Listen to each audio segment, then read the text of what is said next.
Movie के start में हमें दो आदमी दिखाए जाते हैं जो किसी डेजर्ट में बहुत देर से चल रहे होते हैं। तभी वो लोग एक जगह पर रुकते हैं जहाँ पर एक आदमी गड्ढा खोदता है और दूसरा आदमी उसी में से एक बॉक्स को दफना देता है। तब वो आदमी जिसने गड्ढा खोदा होता है वो उस आदमी से कहता है कि आखिर इस बॉक्स में ऐसा क्या है जो हमें इतनी दूर आना पड़ा। तो वो आदमी कहता है कि ये कोई मामूली बॉक्स नहीं है, बल्कि मुझे तो यहाँ अकेले आना था, लेकिन तुमने भी इस बॉक्स को देख लिया है, इसीलिए तुम्हें भी यहाँ आना पड़ा। वो आदमी ये भी कहता है कि ये बॉक्स पहले भी यहाँ ढूंढा गया था और दोबारा ये किसी तरह ढूंढा जाएगा। और दफनाने के बाद वो आदमी उस आदमी को शूट करके मार देता है और खुद भी मर जाता है। और तभी हमें बहुत सी ब्लैक एंड व्हाइट फोटोज दिखाई जाती है जिसमें बहुत से मर्डर्स की वारदातें दिखाई जाती हैं और सब में वो बॉक्स कॉमन होता है जिसे मूवी के स्टार्ट में दफनाया गया था। अब सीन शिफ्ट होता है और हमें ब्राइस दिखाया जाता है जो अक्सर सोशल मीडिया पर वायरल होने के लिए गेम्स बनाया करता था। और इस बार टॉप लिस्ट में ना आने की वजह से वो अपने फ्रेंड मॉली को कॉल करता है और कहता है कि मैं बहुत देर से ऑनलाइन हूँ और हम किसी भी टॉप लिस्ट में नहीं है। तो मॉली उससे कहती है कि फिक्र मत करो, सब कुछ ठीक होगा। तो वो कहता है कि मुझे बस इस सीजन को हिट करना है। अब ब्राइस एक शॉप में जाता है जहाँ पर बहुत से डेकोरेटिव चीजें होती हैं। तभी ब्राइस की नजर उसी बॉक्स पर पड़ती है जिसे हमने मूवी के स्टार्ट में देखा था, जो कि ब्राइस को काफी पसंद आ जाती है और वो उसे अपने एस्केप रूम में यूज करना चाहता था, लेकिन उस शॉप की ओनर उसे देने से मना कर देती है। तब ब्राइस उससे पूछता है कि ऐसा क्या है इसमें। तो वो कहती है कि ये कोई खिलौना या कोई डेकोरेटिव चीज नहीं है। वो उसे बताती है कि ये बॉक्स की बहुत सी हिस्ट्री है और इसे स्कल बॉक्स कहा जाता है और ये बॉक्स दुनिया की जानी मानी कर्स चीजों में से एक है। लेकिन तभी वो शॉप की ओनर की कॉल आ जाती है तो ब्राइस वहाँ पर कुछ पैसे छोड़कर चुपके से उस बॉक्स को लेकर चला जाता है। अब हमें जेफ और एंजी दिखाए जाते हैं जो कि ब्राइस के फ्रेंड्स होते हैं और वो इस एस्केप रूम में जाने वाले होते हैं। दूसरी तरफ हमें ब्राइस के दो ऑर्फन्स दिखाए जाते हैं जो कि बेन और जेस होते हैं। वो लोग भी एस्केप रूम में जाने वाले होते हैं। अब वो सब लोग ब्राइस से मिलते हैं जो कि उन्हें एस्केप रूम तक लेकर जाता है। तभी ब्राइस की फ्रेंड उस किलर के पास जाती है और उसे कहती है कि सब लोग आ गए हैं तो तुम जल्दी से रूम में जाकर छुप जाओ। ब्राइस उन्हें रूल्स बताता है कि तुम्हारे पास बस 55 मिनट होंगे और ये रूम पूरी तरीके से क्लूज और पजल्स में होगा जिसकी मदद से तुम लोगों को इस रूम से एस्केप करना होगा, यानी कि इसकी मदद से ये लोग डोर को खोलकर बाहर आएंगे। वो उन्हें ये भी बताता है कि उस रूम को इस तरीके से डिजाइन किया गया है कि वो रूम साउंड प्रूफ होता है, यानी कि उनकी कोई भी आवाज बाहर नहीं आ सकती थी। और तो और उस जगह पर मोबाइल्स भी ले जाने का कोई फायदा नहीं होता क्योंकि उस जगह पर नेटवर्क ही नहीं होगा। अब ब्राइस उन लोगों के फेस को एक कपड़े से ढक देता है और उन्हें रूम तक पहुंचा देता है। अब उन लोगों के अंदर जाते ही वो डोर अपने आप ही लॉक हो जाता है। दूसरी तरफ ब्राइस कैमरा के जरिए उन लोगों को देख रहा होता है। उन लोगों के टेबल पर एक रेडियो होता है जिसे वो ऑन करते हैं तो उसमें से एक आदमी कहता है कि अगर तुम ये सुन रहे हो तो मैं अभी मर चुका हूँ, लेकिन मैं तुम्हें कुछ इंस्ट्रक्शंस देना चाहता हूँ। और मेरा एक बेटा है जो इंसान नहीं बल्कि शैतान है और उसने अपनी मदर को भी मार दिया और तो और उसने ऐसे ही बहुत से लोगों को मारा है और मैंने उसे इसी रूम में चेन से बांधा है। ये रूम उसी का था जहाँ पर वो मर्डर्स किया करता था और चाहे जो भी हो जाए तुम उसे यहाँ से आजाद मत होने देना और जितनी जल्दी हो सके इस रूम से बाहर निकलो। लेकिन ये लोग इसे ज्यादा सीरियसली नहीं लेते हैं क्योंकि उन्हें लगता है कि ये गेम का एक हिस्सा है। अब वो लोग क्लूज और पजल्स ढूंढने लगते हैं और तभी उन्हें उस टेप रिकॉर्डर वाले आदमी का बेटा नजर आता है जो कि वहीं पर चेन से बंधा हुआ था। तो वो सारे उसे गेम समझकर उस पर हंसने लगते हैं। अब जेफ को वही बॉक्स दिखता है और वो उस बॉक्स को खोल देता है, लेकिन उस बॉक्स में कुछ नहीं होता है और जेफ वहाँ से चला जाता है तो उस बॉक्स में से ब्लैक कलर का साया निकलता है, यानी कि वो शैतान अब आजाद हो चुका है जो कि उस रिकॉर्डिंग वाले आदमी के बेटे के अंदर चला जाता है और किसी का भी ध्यान वहाँ पर नहीं जाता है। लेकिन तभी वहाँ पर उन्हें एक कबर्ड दिखता है जो कि लॉक होता है और उस लॉक पर कुछ कोड नंबर्स होते हैं और वो रेड, ब्लू और ग्रीन में होते हैं। अब जेस को एक इरेजर मिलता है और उस पर DER लिखा होता है। फिर जब वो लड़की आगे बढ़ते हैं तो वहाँ पर उसे रस्सी दिखती है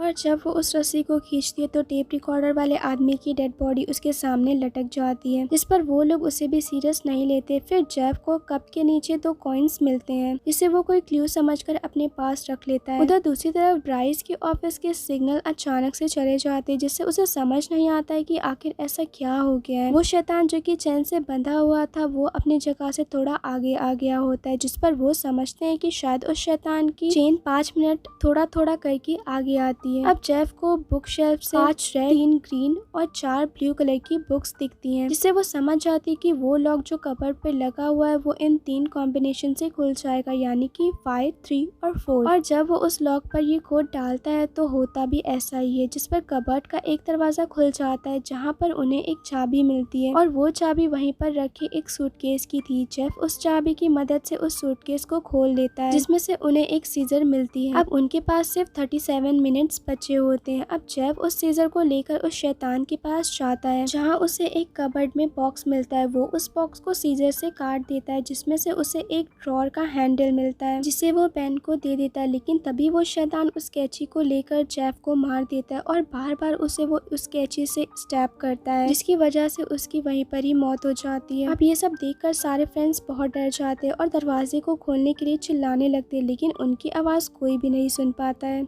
इसके बाद हमें ब्राइस दिखाया जाता है जो कि टेरेस पर स्मोक कर रहा होता है। तभी उसके पास मॉली आती है जो उससे पूछती है कि तुम यहाँ पर क्यों खड़े हो। तब ब्राइस उसे बताता है कि मैं परेशान हूँ क्योंकि मेरे कैमरा का सिग्नल जा चुका है। तो मॉली उसे कहती है कि तुम्हें ये गेम यहीं पर ही बंद कर देना चाहिए, लेकिन वो उसकी बात नहीं मानता है। अब उस रूम में वो फ्रेंड्स काफी डरे हुए होते हैं। वो उस शैतान पर चीजें उठाकर मारते हैं, लेकिन उसे उससे कोई भी असर नहीं होता है। जेस के बैग से फोन निकालकर पुलिस को कॉल करने की कोशिश करता है, लेकिन नेटवर्क ना होने की वजह से कॉल नहीं जाती है। अब जैसे जैसे टाइम गुजरता जा रहा था वैसे वैसे वो शैतान उनके और करीब होते जा रहा था। बेन कहता है कि हमें गेम को किसी तरह कंप्लीट करना होगा वरना ये सबको मार देगा। तभी उनकी नजर एक ड्रॉर पर पड़ती है जिसका हैंडल गायब होता है। अब वो उस हैंडल को वहाँ पर फिक्स करते हैं जो उसे कबर्ड से मिला था, और ऐसा करते ही वो ड्रॉर खुल जाता है जिसमें से एक छोटा सा बॉक्स निकलता है जिसमें उन्हें 4 कॉइन्स डालने होंगे। 2 कॉइन तो उनके पास ऑलरेडी होते जो उन्हें पहले मिले थे, लेकिन अब 2 कॉइन उन्हें ढूंढने होंगे। और तभी उन्हें दीवार पर लगी पेंटिंग अजीब लगती है और जब वो उसे चेक कर रहे होते हैं तो एनजी को ऐसा लगता है कि जेफ अभी भी जिंदा है, तो वो उसके पास जाने लगती है। और अब उन लोगों के पास सिर्फ 25 मिनट्स होते हैं। इसके बाद वो शैतान आगे आता है और वो एनजी के सिर में भी कैंची घुसा कर उसे मार देता है। अब ये देखकर जेस और बेन बहुत ज्यादा डर जाते, इसलिए वो दोबारा से गेम में लग जाते। पेंटिंग को ध्यान से देखने पर उन्हें बहुत से ट्रायंगल्स दिखते हैं जिनमें से 2 ट्रायंगल्स बटन होते हैं। फिर ये उसी के पास वाली पेंटिंग पर बटन के ऑर्डर्स प्रेस करते हैं जिससे वो पेंटिंग ओपन हो जाती है और वहाँ से उन्हें 2 कॉइन मिल जाते हैं। अब वो उन दोनों कॉइन्स को बॉक्स में डाल देते हैं और वो 2 कॉइन्स जो उन्हें पहले मिले थे वो उस शैतान के पास थे। ये देखकर वो काफी ज्यादा डर जाते हैं। फिर बेन को स्मोक अलार्म दिखता है जो कि उस शैतान के बिल्कुल ऊपर होता है, तो वो जेस को कहता है कि मैं उस शैतान के पीछे जाऊंगा और उसे डिस्ट्रैक्ट करूंगा और तुम लाइटर को किसी तरह अलार्म के पास लेकर जाना। तब बेन ऐसा ही करता है और वो उस शैतान के पास जाकर उसे डिस्ट्रैक्ट करता है और जेस अलार्म के पास जाकर लाइटर को जलाती है, लेकिन इससे कुछ भी नहीं होता है। फिर वो दोनों उस शैतान से बचकर दूर आ जाते हैं। अब उनके पास 19 मिनट रह गए थे। दूसरी तरफ मॉली ब्राइस को समझाती है कि हमें ये डोर खोल देना चाहिए, अगर उन्हें उस रूम में कुछ हो गया तो हम फंस जाएंगे, इसीलिए गेम को बंद कर दो। लेकिन ब्राइस अभी भी मना करता है और अब वो सिग्नल जाने से पहले की वीडियो देखने लगता है कि आखिर सिग्नल जाने की वजह है क्या। तब उसे पता चलता है कि जब उस बॉक्स को खोला गया था जिसके बाद उनके गेम का किलर अजीब तरीके से सीसीटीवी को देख रहा होता है और तो और उसने ही कैमरा का वायर निकाल दिया था। तभी सब देखकर ब्राइस समझ आता है कि ये सब कुछ बॉक्स के खोलने के बाद ही शुरू हुआ। अब जेस और बेन के पास बचने का कोई चांस नहीं होता है, तो बेन उसे कहता है कि मैं जाऊंगा उस शैतान के पास उसे वो कॉइन्स लेने के लिए, लेकिन जेस उसे ऐसा करने से मना कर देती है, जिस पर उसका फ्रेंड उससे कहता है कि मैं जरूर ले आऊंगा वो कॉइन। इसके बाद बेन उस शैतान के पास जाता है जहाँ पर उसे कांच के टुकड़े दिखाई देते हैं और तभी जेस शैतान की तरफ सूटकेस फेंक कर मारती है। तब मौके का फायदा उठाकर बेन कांच से उस शैतान की आंख में डाल देता है, लेकिन हैरत की बात ये होती है कि उस शैतान को कुछ भी नहीं होता है और वो उसी कांच के टुकड़े से बेन पर अटैक करता है, जिससे बेन बेहोश हो जाता है। अब उसके बाद शैतान जेस के पास आता है और वो कॉइन्स जेस को देकर चला जाता है और फिर जेस उन दोनों कॉइन्स को उसी बॉक्स में डाल देती है, जिसके अंदर से उसे एक चाबी मिलती है और वो उस चाबी से कबर्ड का दूसरा दरवाजा खोलती है, जिसके अंदर से उसे एक हुक मिलता है और वो उस हुक को लेकर वहीं पर पड़े एक बॉक्स में डालकर घुमाती है, जिसमें से एक जोकर बाहर आता है और उसके हाथ में एक चिट होती है और उस चिट में UN लिखा होता है। अब बस 10 मिनट रह गए थे। अब ब्राइस एस्केप रूम का दरवाजा खोलकर अंदर आता है, लेकिन वो शैतान उसे बाहर की तरफ धक्का दे देता है और फिर से दरवाजा बंद कर देता है और ब्राइस की चाबियां अंदर गिर जाती हैं। ब्राइस मॉली को पुलिस के पास कॉल करने का कहता है। अब वो शैतान ब्राइस की चाबियों को लेकर एक कोने में फेंक देता है और अब सिर्फ 5 5 मिनट रह गए थे और देखते ही देखते वो शैतान और आगे आता जा रहा था और जेस के और करीब आता जा रहा था। अब जेस उस यूएन वाले चिट को देखती है और जो इरेजर उसके पास होता है यानी कि जिसमें DER लिखा होता है उससे वो यूएन को इरेज करती है जिस पर एरो बने हुए थे। अब जेस को यहाँ कुछ समझ नहीं आता है, तभी वो उस कांच के टुकड़े को उठाकर उस शैतान को मारने जाती है, लेकिन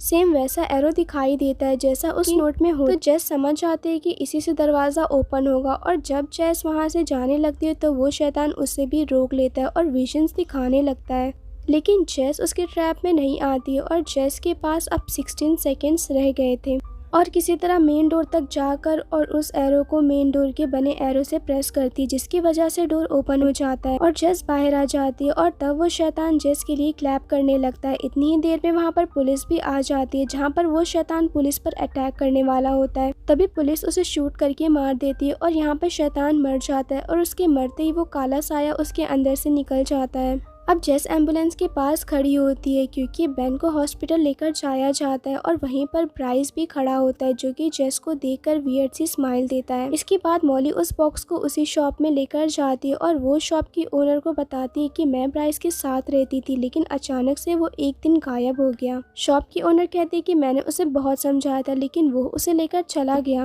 तब वो मॉली से कहती कि क्या तुमने इस बॉक्स को खुलते हुए देखा था, जिस पर मॉली कहती कि हाँ देखा था, जिस पर वो ओनर कहती है कि अब वो शैतान तुम्हारे लिए वापस आएगा। और इसी के साथ ये मूवी एंड हो जाती है। Thank you for watching.